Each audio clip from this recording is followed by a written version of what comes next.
Assalamualaikum warahmatullahi wabarakatuh.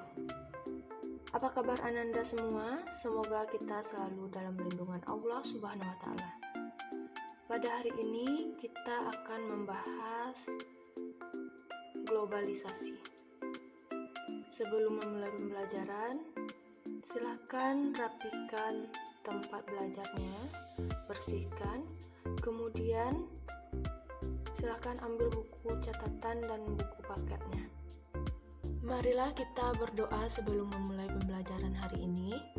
A'udzubillahi minasyaitonirrajim. Bismillahirrahmanirrahim. Rabbi zidni ilman warzuqni fahma waj'alni minas solihin.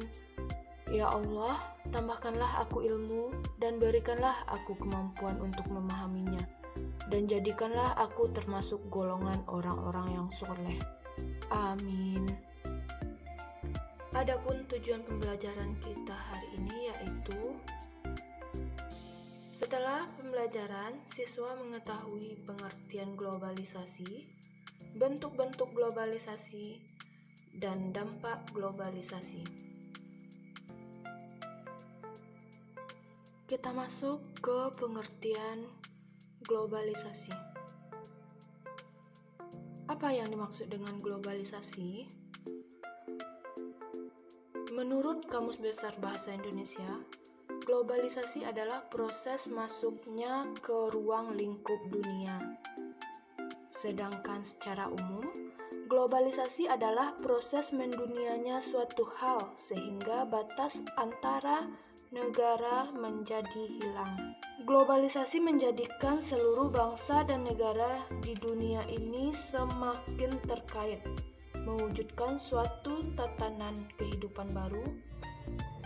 Globalisasi menciptakan masyarakat dunia saling bergantung dalam berbagai bidang kehidupan. Sekarang kita masuk ke bentuk-bentuk globalisasi. Bentuk globalisasi bidang budaya.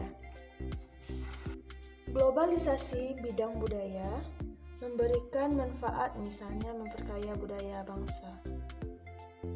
Dalam globalisasi budaya disebarkan kesamaan semua kebudayaan di dunia. Bentuk globalisasi yang kedua yaitu globalisasi bidang komunikasi. Komunikasi merupakan proses penyampaian pesan atau informasi dari satu pihak ke pihak yang lainnya. Globalisasi dalam bidang komunikasi dapat dilihat dari kemajuan teknologi komunikasi. Perkembangan teknologi komunikasi mampu mendekatkan yang jauh menjadi dekat. Globalisasi yang ketiga yaitu globalisasi bidang ekonomi. Globalisasi bidang ekonomi erat kaitannya dengan perdagangan bebas. Apa yang dimaksud dengan perdagangan bebas? Perdagangan bebas adalah sistem perdagangan yang semakin luas dan menghilangkan hambatan-hambatan tidak lancarnya perdagangan internasional. Bentuk globalisasi selanjutnya yaitu globalisasi bidang iptek. Perkembangan iptek tidak bisa dihindari oleh sebagian besar lapisan masyarakat dunia. Tujuan utama perkembangan globalisasi iptek adalah perubahan kehidupan masa depan manusia yang lebih baik. Dengan teknologi yang berkembang, kita dapat melakukan segala sesuatu dalam waktu yang singkat dan cepat. Globalisasi iptek sendiri membawa pengaruh yang besar bagi kehidupan masyarakat. Bentuk globalisasi yang terakhir yaitu globalisasi bidang transportasi. Transportasi adalah pemindahan barang atau manusia dari satu tempat ke tempat yang lainnya. Kemajuan teknologi menyebabkan perkembangan transportasi semakin canggih. Dengan teknologi yang semakin canggih, manusia dapat mengangkut manusia atau barang dalam jumlah yang besar dalam waktu yang singkat. Antum bisa memperhatikan gambar ini. Dari gambar, antum bisa melihat bentuk globalisasi dari berbagai bidang, baik itu ekonomi, transportasi, ataupun komunikasi. Kita masuk ke dampak globalisasi.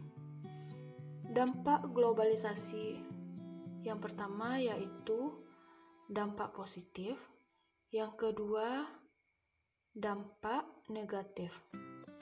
Kita bahas tentang dampak positif.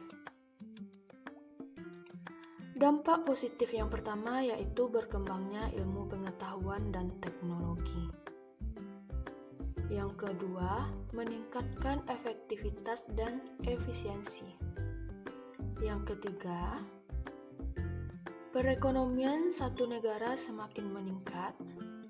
Yang keempat, meningkatnya taraf hidup masyarakat. Yang kelima, komunikasi semakin cepat dan mudah. Yang keenam, berkembangnya dunia pariwisata. Dan yang terakhir, perkembangan alat komunikasi dan keterbukaan informasi. Untuk tugas di rumah, silahkan antum jelaskan masing-masing dari dampak positif ini. Kemudian antum japri ke ustazah. Materi tentang dampak negatif globalisasi akan kita bahas pada pertemuan selanjutnya. Untuk menutup pembelajaran hari ini, marilah kita membaca doa kafaratul majelis. Subhanakallahumma wa bihamdika asyhadu alla ilaha illa anta astaghfiruka wa atubu ilaik. Semoga pembelajaran hari ini bisa dipahami. Assalamualaikum warahmatullahi wabarakatuh.